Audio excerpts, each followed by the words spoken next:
우리 신앙의 정점은 무엇일까요? 우리의 신앙의 정점은 구원입니다. 많은 그리스도인들이 이 구원을 죽어서 천국 가는 것이다 이렇게 생각합니다. 물론 틀린 말은 아니에요. 그렇다고 또 딱 맞는 말도 아닙니다. 이 구원이라는 이 말은 원래 원어 헬라어로는 소테리아라는 말이에요. 근데 이 말의 의미는 구원 그리고 해방이라는 의미를 가지고 있어요. 아마 제가 생각할 때는 이 해방이라는 의미가 훨씬 더 좀 더 크다 그런 생각을 해보게 됩니다. 조금 더 설명을 하자면 이 구원이라는 이 말은 영어로는 redemption이라는 말인데 이 말은 노예를 위해서 그 주인에게 노예의 몸값을 지불해서 그 사람에게 자유를 준다 이런 의미예요. 몸값을 지불하다 이런 의미거든요. redemption이라는 말이요. 그래서 주인이 그 노예의 몸값을 받았기 때문에 더 이상 그 노예를 자기의 노예로 데리고 있질 못해요. 그래서 그 사람을 풀어주는 거예요. 그러니까 자유인이 되는 거죠. 그래서 노예의 신분에서 자유인의 신분으로 이렇게 신분이 바뀌는 것이라고 우리가 얘기할 수가 있습니다. 이런 관점에서 우리가 이 구원이라는 것을 얘기를 해보면 아마 굉장히 정확한 표현 중에 하나가 아마 해방이라는 의미가 있지 않을까 그런 생각을 해보게 됩니다. 또 다른 측면에서 이 구원은 시제로 표현을 하기도 합니다. 우리가 요한복음 5장 24절에 보면 내가 진실로 너희에게 이르노니 내 말을 듣고 또 나 보내신 이를 믿는 자는 영생을 얻었고 심판에 이르지 아니하나니 사망에서 생명으로 옮겼다 이렇게 되어 있습니다. 이 말씀은 워낙 유명한 말씀이라서 여러분께서 아마 암송하고 계시는 분도 계실 거예요. 자, 근데 이 요한복음 5장 24절의 이 말씀을 이제 시제적으로 보면 처음에 영생을 얻었다 이렇게 되어 있어요. 그러니까 지금 내가 영생을 가지고 있다 이런 의미로 되어 있어서 이거는 현재형으로 쓰여졌어요. 원문에 보면 현재형으로 쓰여졌습니다. 두 번째는 심판에 이르지 아니한다라는 얘기는 마지막 날에 우리에게는 심판이 없다는 거죠. 심판이 없고 우리에게는 영생이 주어진다 이런 의미죠. 그러니까 그거는 미래적 의미가 될 것 같아요. 그 다음에 이제 세 번째, 사망에서 생명으로 옮겼다 이렇게 되어 있습니다. 그것은 뭐냐면 우리가 믿을 때에 우리의 생명은 이미 죄의 사망에서 우리가 부활의 생명으로 옮겨졌다 이렇게 해서 과거형이 되는 것입니다. 따라서 우리의 신분이 사망을 받을 수밖에 없는 둘째 사망, 영원한 사망을 받을 수밖에 없는 그런 신분에서 생명을 누리는 영생의 신분으로 바뀌었다 이렇게 되어 있습니다. 따라서 이 구원이라는 것을 과거, 현재, 미래 이런 시제적으로 또 표현을 하기도 합니다. 따라서 우리가 구원은 우리가 예수 그리스도의 십자가의 보혈로 말미암아 죄의 노예되었던 우리의 과거에서 새로운 신분인 자유인으로 해방되었다라는 의미를 가지고 있습니다. 그래서 우리가 교회 학교에서 그런 찬양도 있잖아요. 해방되었네 죄와 사망의 법에서 이런 이제 찬양을 부르는 이유 중에 하나가 그게 로마서 8장에 있는 말씀이잖아요. 그래서 그게 뭐냐면 이런 상황을 표현하고 있는 것이다. 표현하고 있는 것입니다. 그렇기 때문에 우리가 과거에 구원을 우리가 죽으면 천국 가는 것이다라고 했던 이 설명은 어쩌면은 절반은 맞고 절반은 틀린다 이렇게 되어 있습니다. 왜냐하면 우리가 구원을 얻었다는 것은 이미 나에게 천국이 이미 나에게 임해져 있다는 거예요. 내가 이미 천국이 나한테 이미 임해져 있어서 내가 지금 천국의 삶을 살고 있다는 것을 함께 얘기하기 때문입니다. 기다렸다가 우리의 삶 가운데서 기다렸다가 내가 죽으면 그때의 천국을 들어간다, 이런 거는 아니에요.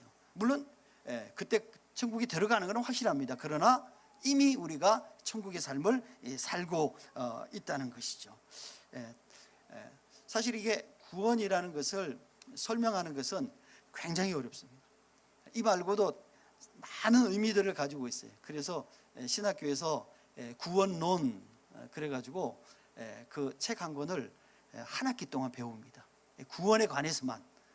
그러니까 이 구원이라는 것이 우리가 간단하게 지금 제가 설명을 드리지만 실제로는 이거보다 훨씬 더 많고 풍성한 여러 가지 내용들이 있다는 거죠. 그래서 그걸 알면 알수록 우리의 신앙이 얼마나 정말 대단한 건가, 감사한 건가 하는 것들을 깨닫게 되는 거예요. 뭐 언젠가 또 다음에 시간이 있으면 이런 조금 구원에 관한 얘기들을 여러분하고 좀 풍성하게 나누었으면 좋겠다, 그런 생각은 듭니다. 오늘은 이제 이렇게 간단하게 여러분에게 설명을 드립니다. 그렇다면 오늘 본문에 있어서 이 구원에 관해서 무슨 얘기를 하고 있는가 하는 얘기를 여러분하고 좀 나누었으면 좋겠습니다. 이 첫 번째 구원은요, 순종의 결과예요. 그래서 오늘 읽은 본문 12절을 우리가 보면은 같이 한번 읽어보도록 하겠습니다. 자, 시작. 그러므로 나의 사랑하는 자들아, 너희가 나 있을 때뿐 아니라 더욱 지금 나 없을 때에도 항상 복종하여 두렵고 떨림으로 너희 구원을 이루라, 이렇게 권면하고 있어요. 자, 이 내용을 살펴보면은 12절에 사도 바울이 그러므로 이렇게 시작을 합니다. 여러분, 이 그러므로라는 이 의미는 뭐냐면은 앞에서 내가 얘기한 것처럼 앞에서 내가 얘기했는데 그 결과로, 그러니까 이렇게 지금 얘기하고 있는 거예요. 그러니까 앞에서 얘기한 것을 전체적으로 다시 설명하자면 이런 이제 의미를 갖고 있는 것이죠. 근데 그 내용이 어디 있냐면은 7절과 8절에 있어요. 7절과 8절에 있습니다. 7절과 8절에 뭐라고 되어 있냐면은 오히려 자기를 비워 종의 형체를 가지사 사람들과 같이 되셨고 사람의 모양으로 나타나사 자기를 낮추시고 죽기까지 복종하셨으니 곧 십자가에서 죽으십니다, 이렇게 되어 있어요. 그러니까 제가 지난 주에 제가 이 내용을 설명을 드렸어요. 예수님께서 자신이 신적 권위를 주장하지 아니하시고 하나님의 명령에 복종하셔서 이 땅에 오셔서 십자가를 지셨다, 이렇게 제가 지난주에 설명을 드렸습니다. 혹시 기억하고 계시겠죠? 예. 자, 어쨌든 그렇습니다. 그래서 예수님께서 하나님으로서 자신의 권리를 주장할 수 있는 자기의 권리, 이 신적 권리죠, 이거를 포기하신 거예요. 그리고 하나님의 명령에 순종하심으로 이 땅에 오셔서 사람의 형체를 입으시고 이 땅에 오셔서 십자가를 지셨어요. 우리 죄를 위해서. 그렇게 되어 있습니다. 그러니까 실제로 우리의 구원은 예수 그리스도가 신적 권리를 포기하고 하나님의 명령에 복종하신 거예요. 그로 말미암아 이루어진 사실이라는 거예요. 이루어진 것이라는 거예요. 따라서 이 사도 바울은 예수님께서도 하나님의 명령에 복종하신 것 같이 너희도 구원받은 하나님의 백성으로서 하나님께 복종하는 삶을 살아라, 이렇게 얘기를 하고 있습니다. 여기서 이 복종하는 삶에 관해서 얘기하면서 덧붙여서 뭐라고 얘기하냐면은 복종의 태도를 두렵고 떨림이라고 얘기하고 있어요. 두렵고 떨림으로 너희 구원을 이루라, 이렇게 되어 있거든요.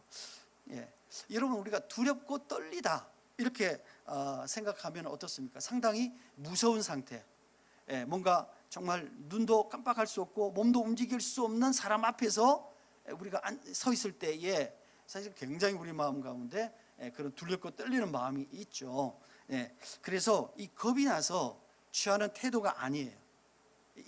여기서 두렵고 떨린다는 의미는 뭐냐면은 가장 존중하고 경외하는 마음으로, 하나님을 가장 존중하고 경외하는 마음으로 예수 그리스도의 십자가 보혈에 의해서 나에게 주신 그 구원을 내가 날마다 이루어가는 거예요. 그러니까 어느 날 이렇게 가다가 완성가는 것이 아니라 실제로 이루어진 내 구원을 날마다 확인해 가면서 가는 이 설명을 지금 하고 있는 거예요.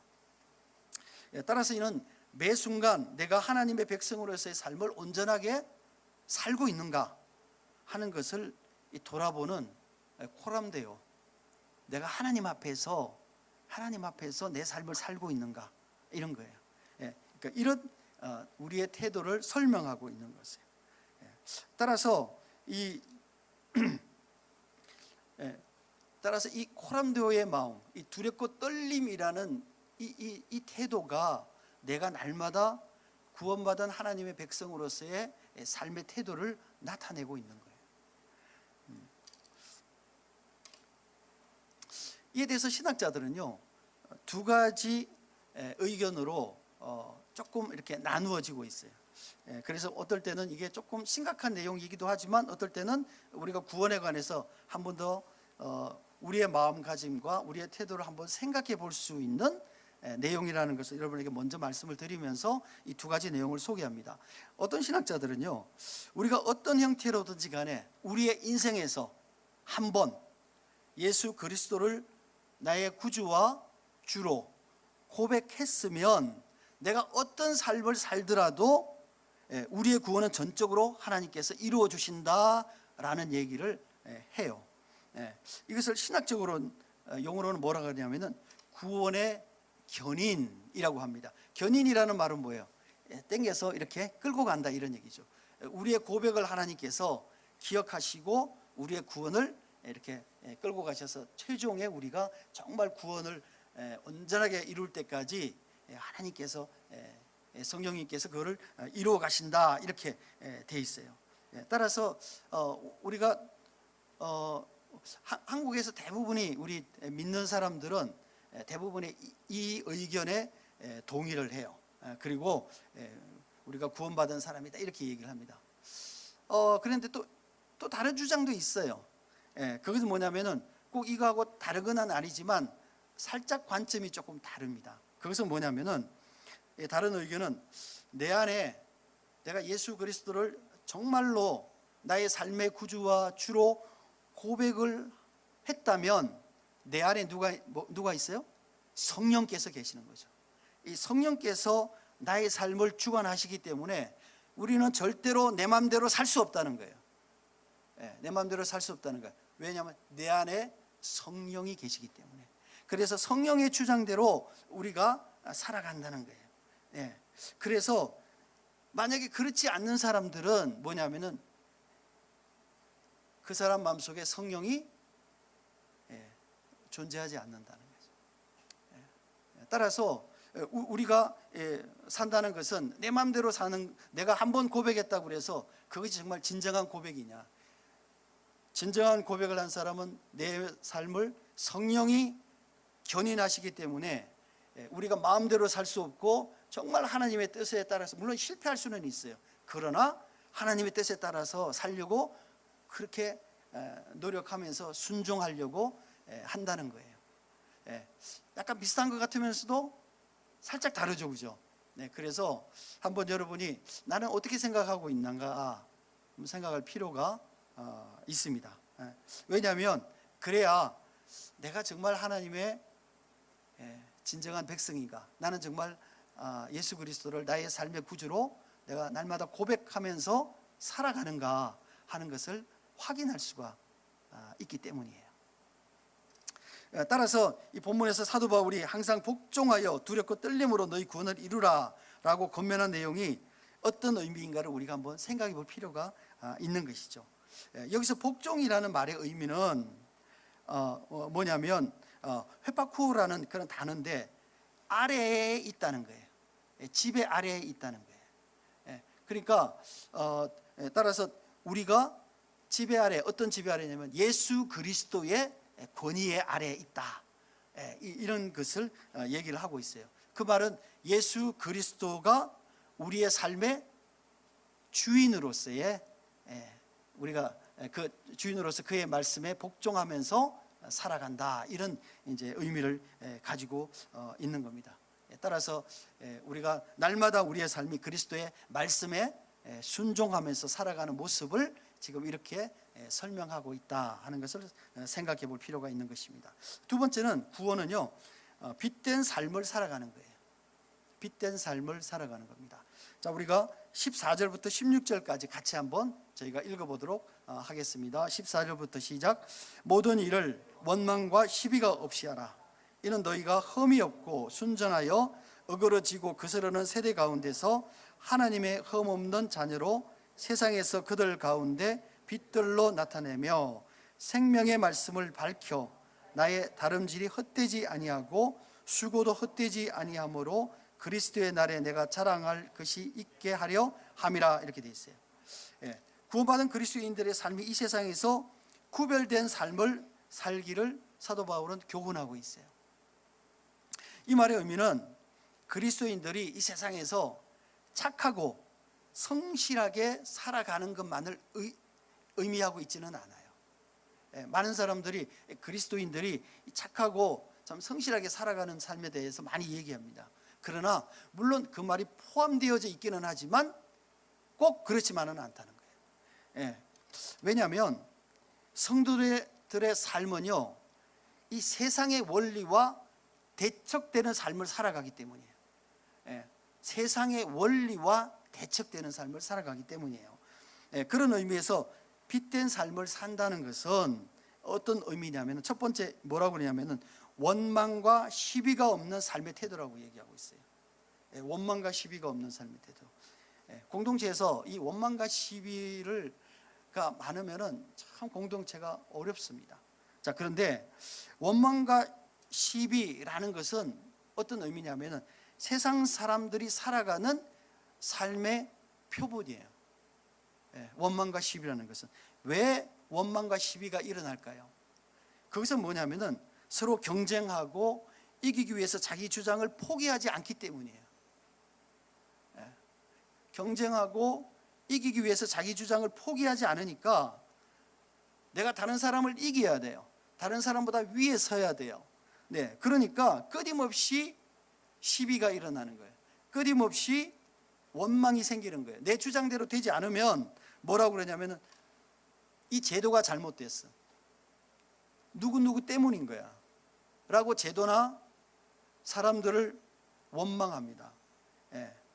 그러니까 이런 이유로 자기 주장이나 의견이 반영되지 않는다는 것을 얘기를 하고 있는 거예요. 저 사람 때문에, 저런 제도 때문에 그렇지 않다라고 얘기하는 거 있어요. 그러니까 이런 일들이 교회 내에서도 너무 빈번하게 일어나고 있어요. 제가 지난주에 이런 현상이 일어나는 중요한 이유가 뭐냐면은 많은 교회, 특별히 중직자들이나 목회자들이 교회와 사회를 동일시하기 때문이에요. 동일한 원리로 교회와 사회를 매니징하려고 하기 때문이라고 제가 말씀을 드렸어요. 세상의 법칙을 그대로 가지고 교회에 와서 교회에서 그것을 세상의 법칙대로 교회를 운영하려고 해요. 세상의 법칙은요, 플러스의 법칙이에요. 이익을 남기는 법칙이에요. 뭔가 커져야 되는 법칙이에요. 교회의 법칙은요, 마이너스 법칙이에요. 예수 그리스도가 나같이 보잘것없는 사람을 위해서 죽으시는 마이너스의 법칙이에요. 이게 교회의 경영이에요. 이게 교회의 법칙이에요. 그런데 여전히 교회에서도 플러스의 법칙, 뭔가 커져가는 법칙, 이런 것들을 계속해서 주장하고 누군가가 누군가 위에 세워지고 누군가보다 더 신임을 받고, 그러니까 이렇게 하기 때문에 교회에서 계속해서 무슨 생각이 드냐면은 원망과 시비가 사회처럼 존재하는 거예요. 따라서 이게 굉장히 잘못된 법칙이죠. 이것이 교회를 성공으로 만드는 법칙이라고 보였어요. 교회는요, 성공도 없고 실패도 없어요. 하나님께서 판단하실 일이에요. 중요한 건 뭐냐면은 많이 모였다 그래서 성공한 교회고 적게 모였다 그래서 실패한 교회가 아니에요. 중요한 것은 뭐냐면 그들의 마음이 어떠하냐. 그들의 마음이 어떠하냐. 이게 하나님께서 성공한 교회가 아니라 하나님께서 기뻐하시는 교회냐, 하나님께서 기뻐하시지 않는 교회냐, 의 결과가 있는 것이지, 세상에 성공한 교회와 실패한 교회가 어디 있어요? 성공한 신도와 실패한 성도가 어디에 있어요? 중요한 것은 뭐냐면은 하나님이 기뻐하시는 성도냐, 하나님의 백성이냐, 그렇지 않느냐. 이게 세상의 원리로 자꾸 우리는 성공과 실패를 따지는데 이거는 잘못된 거다. 그래서 따라서 이 세상의 풍조는요, 풍조와 태도는 어그러지고 거스리는 세상의 풍조를 따르는 거예요. 잘못된 이 트위스트된 세상의 풍조를 자꾸 교회가 따라가려고 하니까 이게 안 되는 거예요. 그래서 교회가 교회다움을 상실하는 거예요. 세상 사람들의 모습을 자꾸 닮아가려고 하는 거예요. 이것은 명백하게 잘못된 교회고요, 명백하게 잘못된 태도예요. 두 번째, 세상에서 핏된 삶의 두 번째 요소는요, 생명의 말씀을 굳게 붙드는 삶이라고 얘기하고 있어요. 여기서 굳게 붙들다는 의미는 뭐냐면은 주장하다예요. 주장하다인데 이거는 현재 분사형으로 써졌어요. 그거는 뭐냐면 내가 계속해서 말씀을 주장하면서 그 말씀대로 살아간다, 그런 의미를 가지고 있는 거예요. 내가 그러니까 제가 여러분에게 지속적으로 말씀을 드리지만 말씀을 모르면 말씀대로 살아갈 수가 없어요. 그렇잖아요. 말씀을 이해하지 못하는데 어떻게 말씀대로 살아갈 수가 있겠어요? 내가 말씀을 읽지 않는데 어떻게 말씀대로 살아갈 수가 있겠어요? 제가 여러분에게 계속 말씀을 드립니다. 여러분이 제 설교를 듣는 게 중요한 게 아니고 여러분이 말씀을 읽고 성령의 깨달으심으로 성령의 지혜로 말미암아 살아가는 것이 중요해요. 저는 거기에 보조적 역할을 하는 거예요. 이 설교는 설교가 중요한 게 아니에요. 근데 말씀을 읽어야죠. 그리고 말씀을 깨달아야죠. 그리고 그 말씀에 하나님이 뭐라고 말씀하시는지를 들어야죠. 이게 성도들에게 가장 중요하다는 거예요. 그래야 이 말씀의 가치를 이해하게 되고요, 우리의 삶을 통해서 이 말씀의 가치가, 이 말씀의 원리가 실현되어진다는 거예요.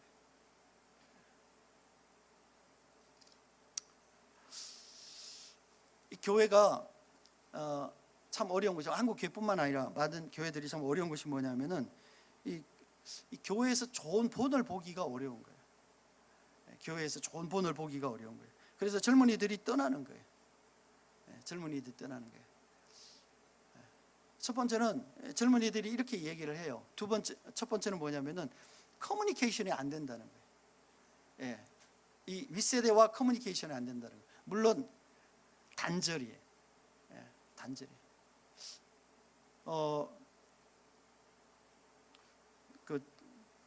그 두란노에서 나오는 그 뭐죠? 그 책 제목이 갑자기 생각이 안 나는데 그 책이 있는데 저한테 이제 원고 부탁을 했어요. 그래서 1월 달에 이제 실른다고. 근데 그 주제가 뭐냐면은 관계의 단절이에요. 관계의 단절. 특별히 이 젊은 세대의 관계의 단절. 심각한 거죠.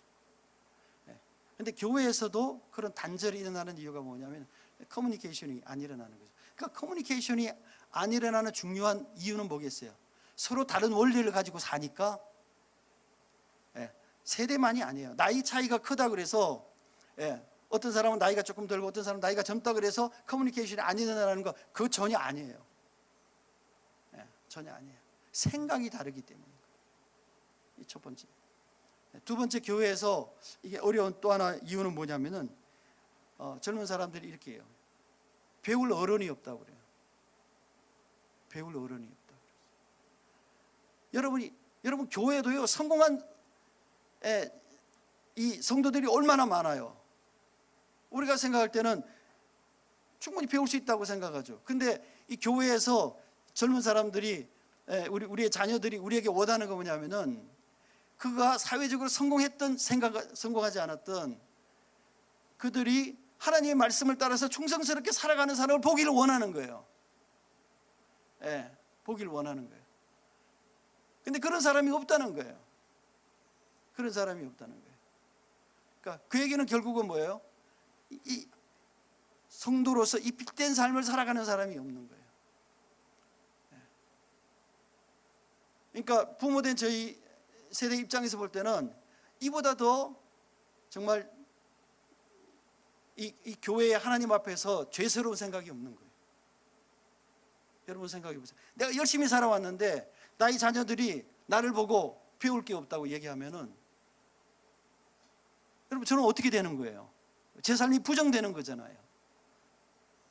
여러분 한번 생각해 보세요. 단지 세대가 다르기 때문에 아니요, 그렇지 않아요. 그렇지 않아요. 왜냐하면은 하나님 앞에서 성경의 말씀대로 살아가는 것은요 1000년 전이나 2000년 전이나 지금이나 2000년 후나 똑같아요. 똑같아요. 이게 문제라는 거죠.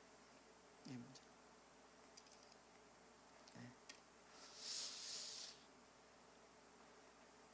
여러분 이 빛된 삶을 산다는 것은 참 쉽지 않은 일이에요.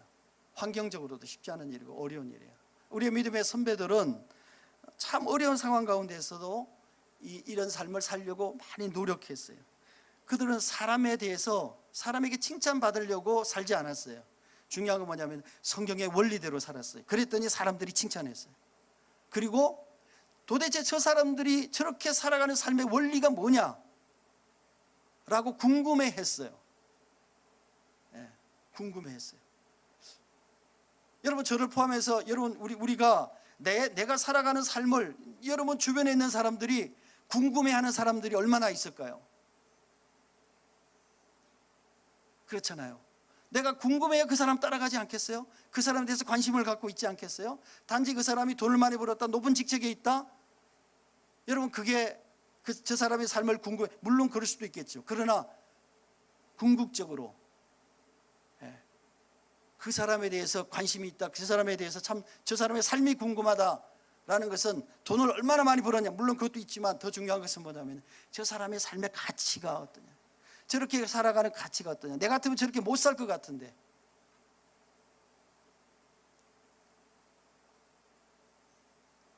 이게 우리 믿음의 선배들의 삶이었어요. 믿음의 선배들의 삶이었어요. 물론 잘 사는 사람도 있었겠지만 우리 믿음의 선배들의 대부분은 어려운 삶을 살았어요. 그럼에도 불구하고 당당하게 살았어요. 그럼에도 불구하고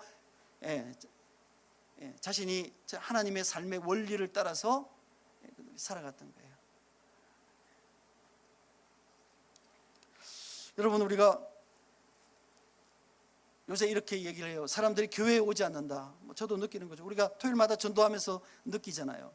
근데 여러분 한국 교회가 전도를 안 하기 때문에 한국 교회 사람들이 안 오는 걸까요? 아니 그렇지 않아요. 전도 많이 해요. 열심히 해요. 어저께도 제가 여러 사람을 저녁에 만났는데 전도를 열심히 한대요. 근데 사람이 안 와요. 왜 안 올까요? 성도들의 삶이 궁금하지 않는 거예요. 성도들의 삶이 궁금하지 않는 거예요. 여러분 세상에 이것보다 맥 빠진 게 없는 거예요. 여러분 궁금하지 않는데 내가 왜 여기를 오겠어요? 이 귀한 시간에, 이 아까운 시간에, 잠자야 되는 시간에, 피곤한데 돈사 들고 와서 헌금까지 하면서 왜 제가 그렇게 해야 되냐고요. 이게 문제라는 거죠. 왜냐하면 자기가 생각할 때 교회 다니는 사람이나 자기나 차이가 없다는 거예요. 근데 내가 그 사람을 본받고 그 사람에 관심을 가져야 될 어떤 이유도 발견할 수가 없는 거예요. 이게 한국 교회의 비극이고.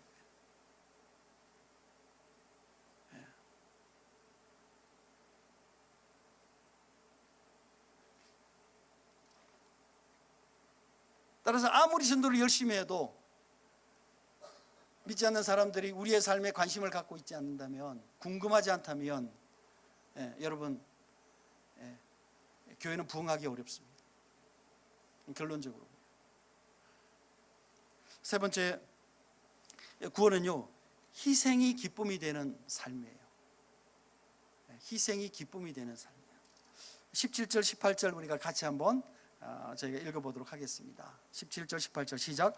만일 너희의 믿음의 제물과 섬김 위에 내가 나를 전제로 드릴지라도 나는 기뻐하고 너희 무리와 함께 기뻐하리니 이와 같이 너희도 기뻐하고 나와 함께 기뻐하라. 이렇게 돼 있어요. 이 구원을 받는다는 것은 예수 그리스도의 희생적인 삶을 나도 살아가겠다라고 결정하는 거예요. 결정하는 거예요. 누가복음 9장 23절에 이렇게 기록되어 있습니다. 예수님께서는 자기를 따르는 그 무리들에게 이렇게 얘기하고 있어요. 아무든지 나를 따라오려거든 자기를 부인하고 날마다 제 십자가를 지고 나를 따를 것이니라. 이렇게 돼 있어요. 그러니까 이 말의 의미는 뭡니까?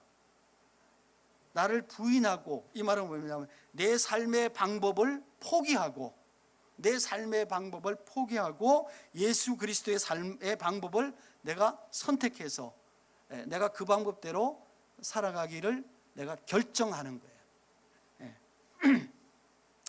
여러분, 우리가 바울을 참 위대한 사람이다 이렇게 얘기합니다. 그런데 바울이 다메섹으로 가는 도중에서 예수 그리스도를 만나지 않았다면 그 전에 바울, 그 전에 바울은요, 제가 볼 때는 굉장히 이기적인 사람이에요. 그러니까 뭔가 인정받기 위해서 정말 노력하는 사람이에요. 그러니까 여러분, 예루살렘에서 다메섹이요, 여러분 요 앞에 동네가 아니에요. 다메섹은 한참 위에 있는 굉장히 먼 거리에 있는 한 굉장히 먼 거리, 며칠을 가야 되는 이런 거리에 있는 곳이에요. 그럼에도 불구하고 그 교통이 안 좋은 그 당시에 열심을 가지고 예수 믿는 사람들을 잡으러 쫓아다니는 사람들이, 그게 그 중에 한 사람이 누구냐면은 사도 바울이었다는 거예요. 그러니까 그걸 위해서 사도 바울이 얻으려고 했던 것이 무엇일까요? 예루살렘에서의 공고한 자기의 지위죠. 공고한 자기의 지위. 그러니까 세상적으로 뭔가 얻으려고 굉장히 열심히, 물론 예수 믿은 다음에도 그의 기질은 그대로 하나님께서 사용하셨어요. 근데 어쨌든 굉장히 그런 어떤 명예나 이런 그러니까 이기적인 삶을 살았던 사람이에요. 그랬던 바울이 예수님 믿고 난 다음에 오늘 고백처럼 뭐라고 하냐면은 너희들이 내가 다른 사람을 위해서 전제로 나를 드려도 나는 너무너무 기뻐할 것이다. 이렇게 얘기하고 있어요. 그렇다면 이 전제가 뭐예요? 전제. 전제는 뭐냐면은 다른 데서는 뭐 관제라고도 얘기해요. 그건 뭐냐면은 이 제사 때 뿌리는 술이에요, 술. 여러분, 제사 때 많은 음식 같은 게 등장하잖아요. 제사를 드려도 뭐 과일 같은 게 있다. 그러면 제사가 끝나도 그 과일은 존재하잖아요. 근데 술은 어때요? 뿌리고 나면은 흔적도 없어지는 거예요. 이 흔적도 없어지는 거예요. 그러니까 내가 너희를 위해서 제사에서 뿌리는 술처럼 흔적도 없어져도 나는 뭐다? 기뻐할 것이다. 내 삶이 완전히 희생되어지고 내 삶의 존재 가치가 없어지고 내 존재의 모양이 없어지더라도 나는 기뻐하고 너희와 함께 즐거워할 것이다. 그러니까 그 얘기는 뭐냐? 내가 혹시 그렇게 되더라도 너희는 슬퍼하지 말아라. 그것은 뭐다? 기쁨이다. 이런 얘기를 지금 하고 있는 거예요. 이것은 뭐예요? 제단에 술로 뿌려져서 자기의 흔적조차 남지 않은 완전한 희생을 얘기하고 있는 거죠. 그리고 그 희생의 본이 사도 바울은 예수 그리스도다. 이렇게 얘기를 지금 하고 있는 거죠. 그래서 내가 예수 그리스도를 따라가는 길이라면 그가 우리를 위해서 했던 희생을 내가 조금이라도 거기에 희생에 동참할 수 있다면 그것은 내 인생에 있어서 가장 큰 기쁨이다. 그러니 빌립보 교인 여러분들도 그런 희생의 삶을 사시오. 이렇게 권면하고 있는 거예요. 여러분, 오늘같이 이렇게 이기적인 사회, 또 점점 더 이기적으로 되어가는 이런 상황에서 내가 남을 위해서 자신을 희생하고 그것이 기쁨이라고 얘기하는 그런 삶을 살아가는 사람들은 누가 있어요? 누구도 그런 삶을 살기를 원치 않아요. 저도 그렇고 여러분도 그렇고 그렇지 않습니까? 그러나 내가 그리스도인이다, 내가 그리스도인으로서 삶을 살아가기를 원한다는 의미는 그런 삶을 살아가야 되는 거예요. 그게 뭐냐면 내가 그리스도인이라고 얘기하는 말의 의미이고 내가 그리스도인으로서 삶을 사는 삶의 내용이다 라고 이 사도 바울은 우리에게 교훈하고 있는 거예요. 사랑하는 성도 여러분, 여러분은 어떤 헌신의 삶을 살고 계십니까? 그 헌신이 수단이 아닌 목적, 내가 헌신을 통해서 뭔가를 이루겠다는 이런 헌신이 수단이 아닌 헌신 자체가 목적인 삶, 헌신 자체가 목적인 삶, 이것이 그리스도가 우리에게 가르치는 것이고 사도 바울이 우리에게 교훈하는 삶이에요. 성도의 삶이 진정으로 그리스도의 희생의 삶의 방식을 수용할 때에 우리는 우리의 삶을 통해서 그리스도의 삶을 나타낼 수가 있는 거예요. 그리고 그 의미를 깨달을 때 그리스도를 위하여, 다른 사람을 위하여 바울처럼 자신의 목숨을, 자신이 가진 모든 것들을 흔적 없이 전제로 드릴 수 있을 때 사실 우리가 그리스도를 닮는 삶이다 이렇게 얘기할 수 있는 거예요. 물론 우리가 그런 고백하기가 어려워요. 그렇게 살아가기가 너무 어려운 세상이에요. 왜냐하면 우리는 뭔가가 필요하다고 생각을 하니까. 또 다른 측면에서 생각해 보면 우리의 필요를 채워주시는 하나님을 우리가 온전하게 믿으면 우리가 하나님께 그런 삶을 우리가 살기로 작정하고, 그런 기회가 왔을 때 그냥 별로 그렇게 하라는 것이 아니라 그런 기회가 왔을 때 하나님께서 내가 내 삶을 드리는 이 삶이 하나님에 대한 나의 신앙의 고백이다 라고 우리가 드릴 수가 있는 거예요. 사랑하는 성도 여러분, 구원은 여러분에게 어떤 의미가 있습니까? 죽은 후에 천국 가는 것, 물론 틀리지 않는 말이에요.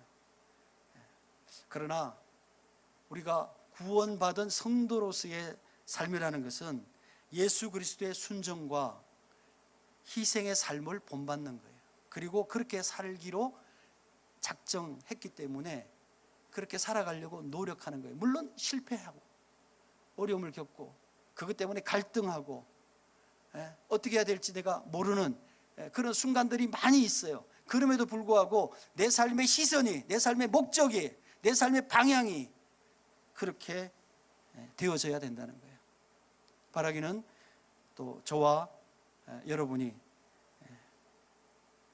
그리스도의 이 삶을 본받고 날마다 두려움과 떨림으로 내가 어떻게 살고 있나를 돌아보는 그런 삶을 또 살아가시기를 축원합니다. 아멘. 함께